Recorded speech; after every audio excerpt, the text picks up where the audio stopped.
it will seem like I'm trying to radicalize you, and I am, but I'm not trying to radicalize you. I'm trying to talk about the only thing I feel is sane at all in a world that is completely batshit crazy. Drivers, why can we not stop this thing? Why is it that literally no country, no company in the world wants climate change? Nobody is like, climate change is the world that I want. But we're orienting to it so fast and we can't stop, and nobody can stop it. Because we all want stuff that requires energy that is driving that thing. And nobody wants species extinction, and nobody really wants to live in a world with automated AI weapons, but we're all racing to build them. So what the fuck is actually driving the world to a world that literally nobody wants? Think about the scale of the market for a minute. You have something like $100 trillion exchange hands every day. And as has been made clear, all of that involves energy that is involving mining and fracking and extraction and pollution on the other side. It also, even the services sector depend upon products. So all of it has a materials footprint. It all requires central banks. It all requires militaries. Nobody gets to make money in that contract hold without the military that holds the monopolies of violence and everything in place that keeps that economic system going. So all of those dollars, the taxes that they pay and whatever, are supporting that whole system, right? But so that's the size of the economy today, and it's obviously growing exponentially just to keep up with interest. And if we didn't grow exponentially, you wouldn't keep up with interest. The financial system as we know it would collapse. So we have a financial system that the world and how we meet our basic needs depends upon that is so obviously incompatible with a biosphere. What the fuck? It's so ridiculous. But so what is the market? Think of it as money is a kind of token for value. It's a kind of token for game theoretic optionality, where it has no intrinsic value, but it has maximum optionality to get me any type of value I want. I can get militaries with it, I can get media influence, I can change people's minds, I can get materials. And because I don't know how the environment's gonna change, the speed of adaptive response is the most important thing, the OODA loop, the speed at which I can respond to the environment. So I don't want a lot of materials that might become less useful.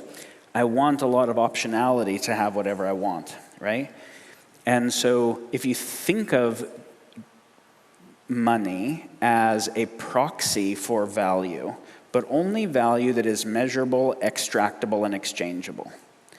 And all the types of value that on your deathbed you'll really care about are not measurable, extractable, and exchangeable. We'll destroy all those types of value in the pursuit of these types, and we have to because they are, right? And so now think about that as a decentralized incentive system that is incenting all the 8 billion humans to figure out how to get it, because everything else they want requires it, and everything they need to exist requires it, the countries relative to each other, the companies relative to each other, the people relative to each other.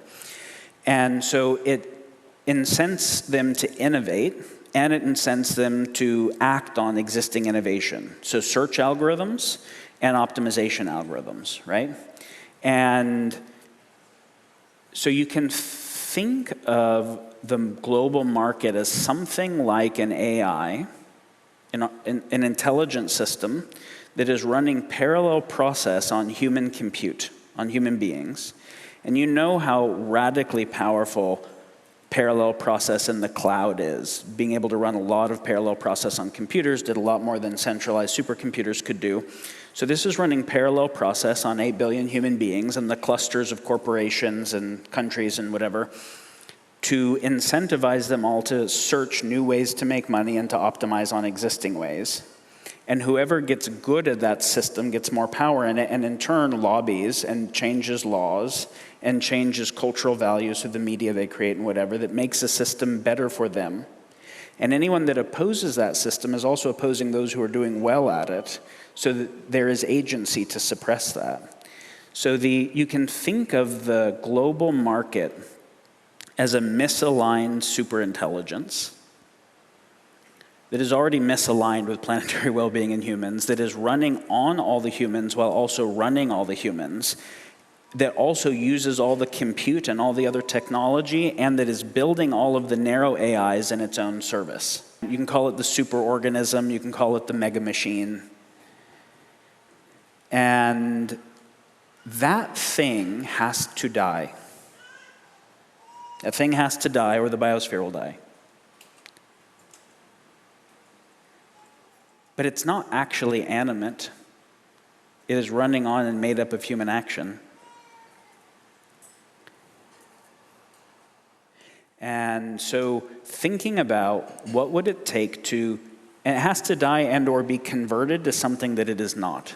There is no global, fungible, unitary currency with its own internal financial mechanisms like interest that create embedded growth obligations. There's no system that has those structures that is compatible with human continuance. So that thing has to change.